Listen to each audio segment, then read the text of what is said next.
asalaamaaleykum chers amis sur Facebook suñu frères yi ñu leen di nuyu bu baax a baax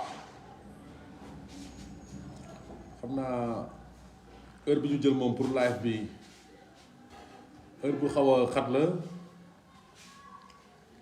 heure bi nit ñi dañuy jàpp ñu ngi seen bérébu liggéeykaay ba tey ñi ngi préparé pause bi war a añi mais c'est selon ku nekk rek fi nga nekk ci wàllum géographie donc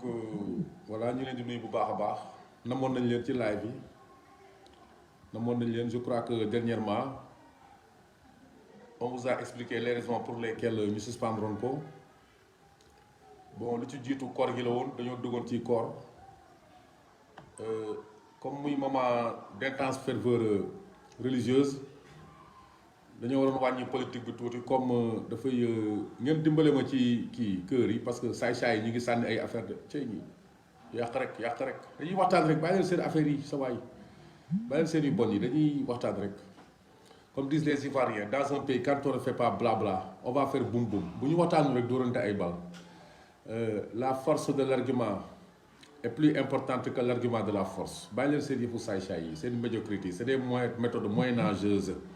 dañoo war a tendre vers le progrès xool leen Afrique nu ñu tardé ñun ñëpp a ñu raw parce que yu bon yi ñuy defante suñu biir rek moo tax bàyyi leen yëfu saay-saay yi ngeen dimbale ma donc ci kër yi donc may leen ñu suspendre na live si ndax koor gi bon bi ñu ci jógee rek sant yàlla am ay obligations professionnelles yu ñu dugg am site bu mel ni Seneweb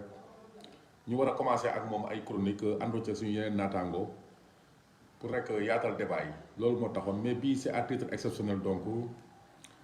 compte tenu de développement yi xew ci wàllum politique bi bëri na ñoo xam ne ñu ngi ciy sollicité très humblement bon yaakaar na rek war nañ ci mën a waxtaan ak ñoom parce que xëy na sax ñoom ñoo ci ëpp xam-xam mais pour échange moo tax ñu jël forme bi rek pour joxe si ñun tam suñu point de vue nga xam ne dafay yaatu daal dafay yaatu donc li xew ci réew mi fan yu mujj yi bëri na boo gisee ñu tey ci comme dafay affaire boo xam ne code électoral la ak affaire droit ñun suñu xam-xam màcc ci loolu am na ñu ci seen xam-xam gën a màcc ñoom ñoo gën a donc autorisé à parler de la chose moo tax ñu jëloon ci tuuti recul di observer di xool mais nag bu tee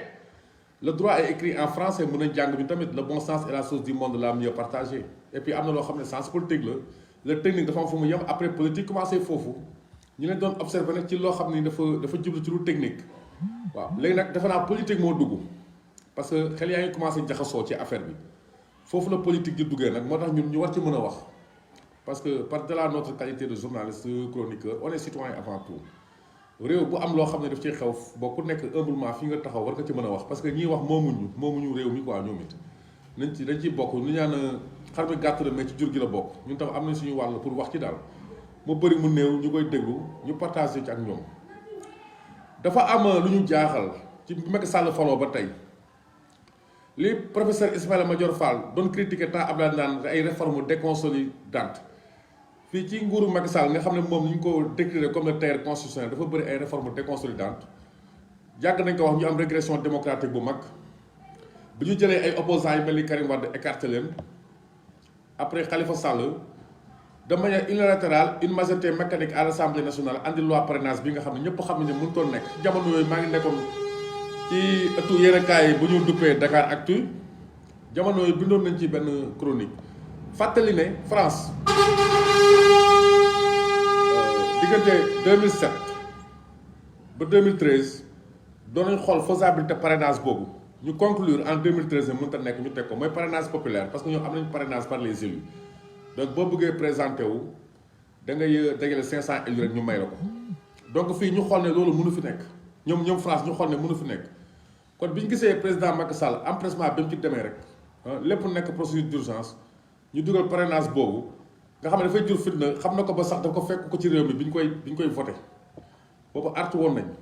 donc tey moo andi conséquences yi li ñaan magum waxoon naa ko moo gën magum xamoon naa ko biñ ci tolloo ñun wax nañu artu nañ jamono yooyu noonu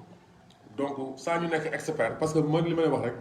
on ne peut pas tout réduire à l'expertise à la technique am na loo xam ne c'est politique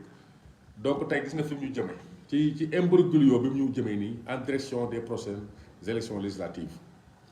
mais par delà parrainage nga xool tamit ñi nekk ak jàkkaarloog Macky Sall mooy kujje gi ñoom it seen part de responsabilité dafa dugg parce que coalition yi ni ñu koy bâtiree ce n'est pas au nom de logique programmatique idéologique quelconque mais souvent c'est par souci de faire des calculs d'épicier ay calculs purement électoralistes pour des intérêts bassement matériels nga xam ne du soxla askan bi moo leen tax a jug dëgg-dëgg li leen di weer mooy xam nga gis nga ni agression yi di bëri yëpp Sénégal gisoo benn kàngam ci politique bu jug ne xaaral ma dem xooli benn famille boo xam ne victime agression la wala yooyu ba masawu leen parce que ñoom ils sont à milieu des véritables préoccupations du peuple sénégalais vous voyez donc lépp loo xam ne nii lu concret la jëm ci suñu réel vécu palpable tangible sensible ça ne les intéresse pas souvent ils se querellent toujours autour de choses purement politiciennes waaw léegi opposition boobu tamit ñu xool ne bi ñuy bâtir seen coalition bi jéemoon nañ ko bu nekk un projet avorté bi ñuy dégmal local yi ñu andiwaat ko sous le même mode après xëy na empressement boobu moo andi pëcc xoo bi ñu gis ci liste Dakar en politique nag comme on dit les vertus sont rarement récompensées malheureusement mais toute erreur se paye cash toute erreur se paye cash léegi li soxal Macky Sall ce qui est valable ci Macky Sall dafa war a valable ci opposition bi dafa war a payer pour désordre bi ñu installé yépp ci suñu processus électoral bi remettre en cause les acquis du corps consensuel de 1992 ci yu bëree bëri loolu daf ci war a payer léegi opposition bi tamit inconséquence am manque de logique am manque de cohérence am daf ci war a payer parce que coalition kenn du ko defee nii am na benn précédent heureux bu ñu fi amoon donte man bu ma àndut ak ñoom sax damay gis ne boobu méthodologie bi saa sama brada bi nga baal ma rek mi ngi xaw a baax tuuti de damay bañ mu ngeen brada waaw mën nañu fay gaz bi benn bu ñu ko fay benn yoon waaw seen inconséquence donc précédent heureux bi may fàttali mooy diggante 2009 ba 12 kàngami kujje gi fi nekkoon autour de feu Amath Dansokho ñoom bi ñu def seen assises nationales yi parce que après loolu lañ demee local gis nañ ay figures société civile ci assises nationales bi dem local ci seen i gox mais dañoo wàcce ci terrain bi envoyé ay questionnaires à la base ñu remonter information bi si bien que keroog bi ñu teg Benno Siggil Sénégal coalition muy dem local amul benn problème mu tabbu yi mais mënoo xëy rek sur un coup de tête ngay demee def coalition moo andi pëccëxoo bi ñu am nii lépp waaw léegi nag am na ñoom Macky Sall lu ñuy wax souvent mooy force doit rester à la loi fii tamit force doit rester à la loi les lois sont des lois d'airain lois yi mënuñ ko di bouger di def ay manipulation ak yooyu parce que foofu la désordre di commencer état de droit loi moo ko lal bu ñu commencé def ay manipulation ci loi yi rek foofu nag la désordre di commencer parce que man li ma ci jaaxal mooy soxla woo jàng pour xam ne taxawul Dakar ak ñoom seen li ñuy wax taxawul fenn dans un premier temps dañoo accuser ay d'honnêtes fonctionnaires de la direction générale des élections xëy na ñooñu obligation de réserve moo leen téye mënuñu wax accuser leen nañoo changé ay tour après ñoom seen journaliste Pape Alé Niang parce que dama bokk na seen camp la far parce que moom objectif wul souvent moom moo taxaw joxoñ baaraamu tuuma ñu war Khalifa Sall ak ñoom Khalifa Sall après pëcc boobu am rek ñu xëy nañu wu yaayee ñoom seen liste bi mën na valable mais li Bougane Gueye Dany di wax dama koy xaw a gëm tuuti dama koy xaw a gëm Benno Siggil Sénégal tamit kii Benno Bokk Yaakaar tamit ma gis ko mel ni Moustapha Diakhaté bokkoon si ñoom wala Moundiaye Cissé nekk kàngam ci société civile bi am lu mu ci wax ci jàkkaarloo ne seen liste bi mënul dem waaw léegi nag tout on ne peut pas ramener tout à la technique finalement am na loo xam ne nii nag dafa tee xel léegi li ma bëgg a fàttali ko mooy opposition bi moo war a am fulla au contraire damay bañ ñu daanu ci piège u Macky Sall ñoom ñoo war a moytu daanu ci piège u Macky Sall waaw parce que gis nga am na lu ko ñu ngi daan foye bi ñu nekk xale ñamalaa kaay wuy sa yaay mu ne sama yaay du ma wooyee paaka gars yi bu ñuy def mariage dañuy def la bague au doigt la corde au cou loolu laa gis si nguuru Macky Sall bu lay jox carotte bi rek bâton mi ngi ci est-ce que lii du concession boo xam ne bi dafay permettre après dimbali ma ci damay bañ ngeen daanu ci pièce Macky Sall attention de waaw li leen di jox muy carotte après bâton bi mu leen xaar parce que maître El Hadj Diouf am na lu mu fi waxoon mu ne pexe Macky Sall yëpp mooy fii ba 2024 élection di am ku tudd Seydou Diouf dëkk Tëngéej nga xam ne c'est une pièce maîtresse de leur dispositif électoral mu taxaw théoriser ko moom tam report boobu noonu ak nu mu tuddati couplage boobu noonu léegi man sama conclusion mooy est-ce que sax lii ñuy def nii parce que liste bi pareegul de Dakar la ñu bëri ñoo jàpp ne liste kii nu mu tuddati Yewwi Askan Wi c'est fini non c'est pas fini de tëbum xal la boo tëbee di nga tëbaat da ngaa tëb dal ci kaw xal di nga tëbaat boo moytuwul tëbaat bi nag mooy damay bañ ñu nangul Dakar ba pare après mu leen invalider feneen léegi but bi du invalider la mais créer benn situation de pëccaxoo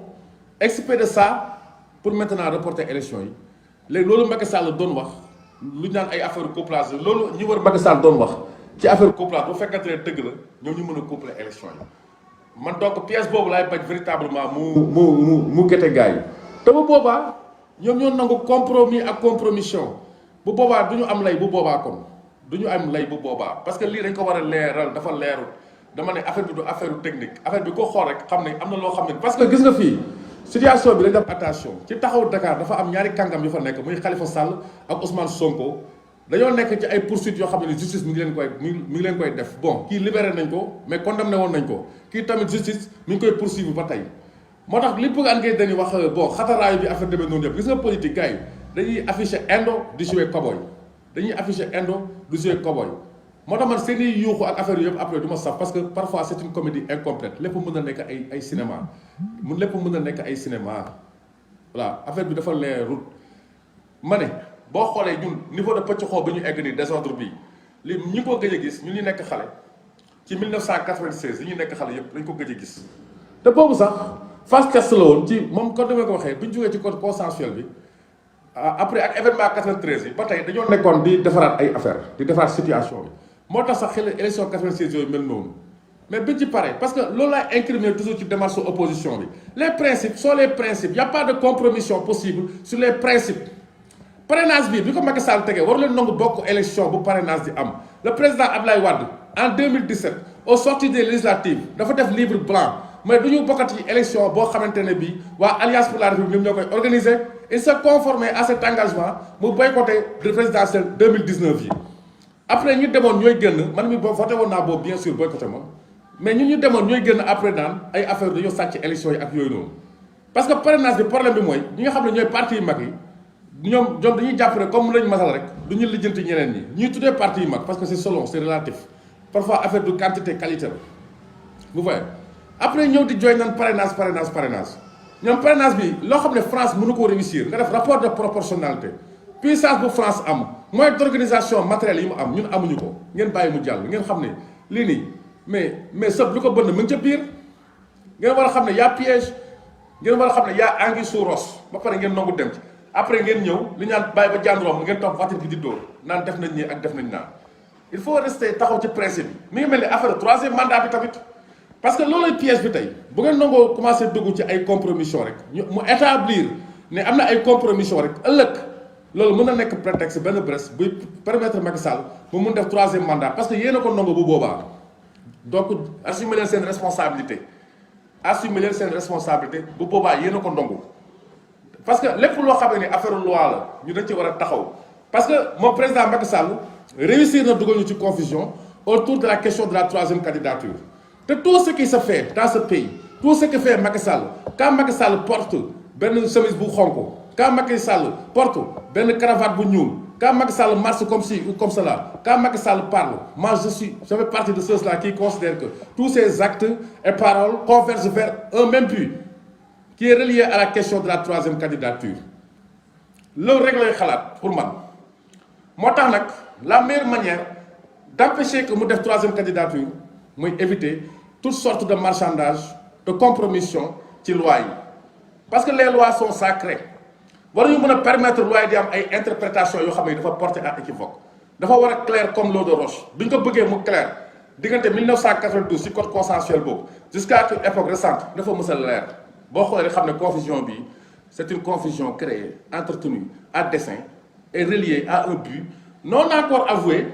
mais boo xamante ne bi c'est une stratégie très coordonnée bien coordonnée pour mener affaire bi foofu noonu boo xoolee l'exacerbation du phénomène de la transhumance lépp tout porte à croire que Macky Sall se comporte comme si moom troisième mandat rek moo ko ñor en tout cas man lépp lu muy xëy di ko def ba guddi dama jàpp ne troisième mandat moo ko ñor léegi nag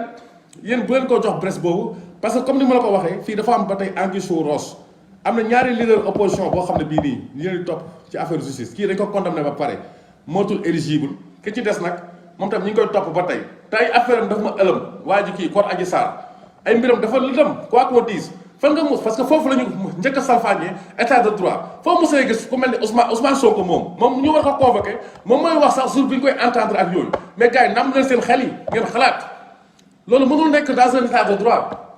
moom mooy wax ay dañ may kii je peux faire lever la jeunesse ak affaire demee noonu après dafay mel ni compromission la après y a une atmosphère de deal ma ne y a une atmosphère de paranoïa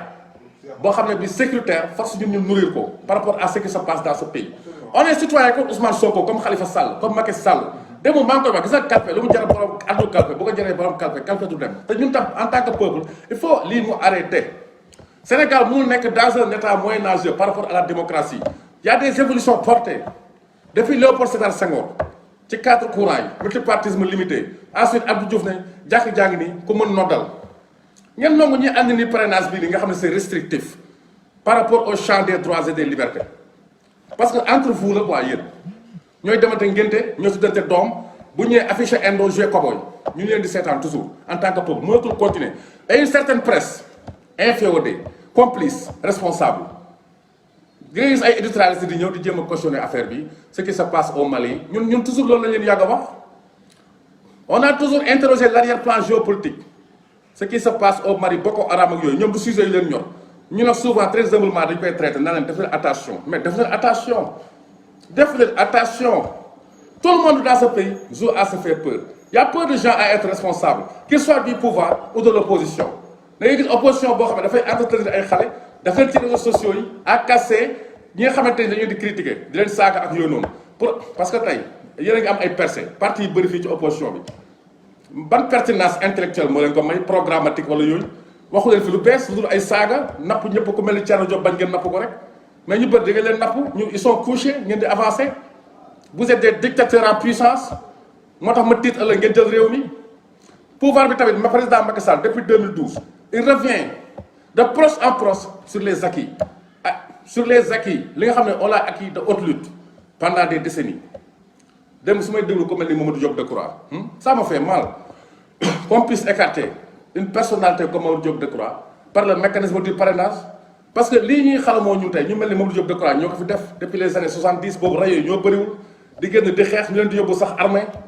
tey nga xool assemblée bi ñu jëm nii opposition bi encore kii Yewwi Askan Wi par seen jeu yi ak intrigue yi ay ressources humaines yi mel ni Guirassy yi Cheikh Bamba Dièye sëñ Mansour Sy Djamil boo moytu duñu am chance dugg ci assemblée nationale après dañoo privilégié ay calcul d'épicier en direction de la présidentielle de 2024 tout est machiavélique ñun dañuy critiquer franc-maçon yi mais ni ñuy defee politique moo raw foofu ay méthode franc-maçon yi fii y a aucune morale dañuy enfoncer toujours le peuple ci benn fossé bi bu ñu génnee poser seen discours quoi neex làmmiñ xam nga Cheikh Soukar xam nga di wax ju neex di manipuler peuple yi bu leen Mali tiital bu leen Guinée Bissau tiital bu leen Guinée Conakry tiital parce que démb tiitalu leen woon bi ngeen fiy def ngeen di def ñu leen di avertir ma ne wax ñi nañ ko wax fii dëkk bi loi yi da ngeen ko respecté parce que réew mi Macky Sall moomu ko Ousmane Sonko moomu ko te ku leen ragal amul fii tamit parce que dañuy taxaw ñun suñu droit kaas ko ba mu jeex bu soobee yàlla loolu la ñu amoon ci wax lu ñuy wax masalan et puis encore ma yokkaat quoi suspicion pour suspicion day gis ne am na même de haute figure ci seen biir ñoom dañu la tekk-tekkaaral ci mbir mi déggatuma leen ñu mel ni Barthélémy Dias ak ñenn ñi et cetera ma déggatuma leen sànq xaw naa évoqué ci introduction bi Babacar Diop bon dina ci ñëwaat parce que gis naa amoon sa benn échappée solitaire bi muy def de plus en plus pour vous dire que il ne parle pas le même langage ñoom dégg nga waaye nag mais seen i erreur ngeen payé ko loi yi moomul leen ko dégg nga kii kii nu mu tuddati loi yi y a le principe dégg nga de la double implication de la loi les lois sont faites par tous et elles s'appliquent à tous de la même manière y a pas une loi parce que loolu doon dénoncé ci CREI yi dafay mel ni c'est une loi uniquement pour barrer la route à Karim Wade et cetera loolu amul fenn lois yi sont de caractère général et impersonnel waaw sont de caractère général et impersonnel te ñu bàyyi balballu bi tey ñu ngi fi dégg ay kàngam politique il y a 10 ans nekkuñ kàngam politique muy Alliance pour la République mais Alliance pour la République en 2012 à la veille de la présidentielle de 2012 bu Ousmane Tanor Dieng ndem si yàlla ak Moustapha Niasse àndoon tey kenn doon Alliance pour la République parce que tout le monde sait que amul benn contenu idéologique bu tax ñuy wax ça regroupe amul benn cohérence idéologique ça regroupe des trotskistes des ultralibéraux et cetera ay forces de gauche ak lépp c'est une machine électorale conçue uniquement pour permettre à Macky Sall d'accéder au plus haut destin politique te boobu ba tey alliance pour la république loolu la mus a doon machine électorale kese la mus a nekk dégg musul doon leneen nga xam ne bu fi Macky Sall jóge woon rek tey day tas loolu tax tey Macky amul lieutenant loolu moo gën a compliqué question troisième candidature bi amul kenn ku mu tànn pour man benn choix la am mooy jàll moo tax man du ma fi nekk sax di calculer quoi pour man Macky troisième mandat la bëgg armée mexicaine la affaire bi armée mexicaine la benn bu général bi jógee foofu kii bu du tuddati moom bu fi jógee rek affaire bi armée mexicaine la après amul général amul kenn vous voyez amul kenn parce que machine électorale la comme j'ai dit donc ku nekk war a conséquent dégg nga li ñu jëm nii ñun dañ ko xam bu baax a baax a baax dama ne les lois préexistent à Macky Sall à Ousmane Sonko à Khalifa Sall les lois survivront à Macky Sall à Ousmane Sonko à Khalifa Sall le Sénégal préexiste à Macky Sall Khalifa Sall Ousmane Sonko le Sénégal survivra à Macky Sall Khalifa Sall Ousmane Sonko parce que ñooñu ngeen doon ay parti mag muy Pastef mais il y a 5 ans machallah plus fort reste la demee kii Assemblée nationale Ousmane Sonko. Peut-être que d'une élection à une autre les planètes peuvent être changées peuvent être alignées autrement que loolu moo tax tey compte tenu de l'absence de Karim Wade et de Khalifa Sall ça a servi de presse à Ousmane Sonko pour fonder son ascension politique et que benn élection d'autres données d'environnement mën a présider ñeneen feeñaat ngeen bàyyi yeneen sénégalais feeñ am na sénégalais yoo xam ne ëpp leen jàng yéen ëpp leen qualité ëpp leen carte de visite institutionnelle et technique ak lépp ngeen may leen saa suñu bokk mais entre vous parrainage bi mooy premier deal bi donc la fekk ñu nangu ko c'est une compromission entre acteurs politiques pour écarter ñenn ñi et li ma ci jaaxal comment dans un pays normal ça interroge bon Bougane Gueye Dany man ànduma ak moom parfois je le critique mais naka nga mën defee ba Serigne Mboup ak li mu tekki ci dëkk bi Serigne Mboup ci patronat wu dëkk bi nekk maire Kaolack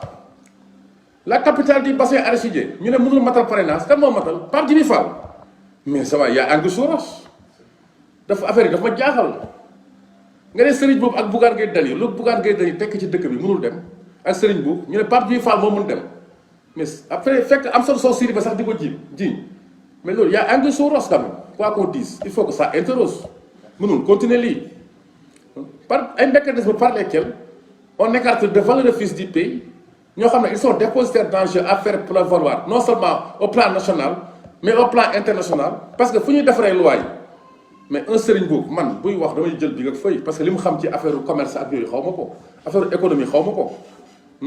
voilà quelqu'un boo xam ne deful école française ba sori mais il est d'une telle pertinence que man daf may jaaxal buy wax ci chambre de commerce yi ak yooyu depuis colon yi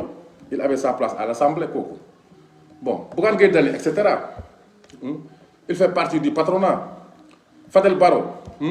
man ànduma ak Y'en a marre ci lu bëri mais compte tenu de moom li mu symboliser ci dëkk bi bon amoon na fa place et cetera donc voilà donc loolu lañu amoon pour wax leen ko li fi am ni tey na suñu xel on surveille nag on ne déduit pas on ne conclut pas encore mais on établit des corrélations on établit des relations de cause à effet di surveiller là où affaire bi jëm parce que ñun bu boobaa dinañ bokk si ñuy bañ démocratie sénégalaise warul accuser régression ñu ngi leen di gërëm on s'excuse comme d'habitude de la tonalité notre propos charrie souvent quelques passions parce que bëgg bi ñu bëgg réew mi rek mu ñu yóbboo foofu ñu leen di gërëm merci beaucoup à très prochainement chers amis chers frères merci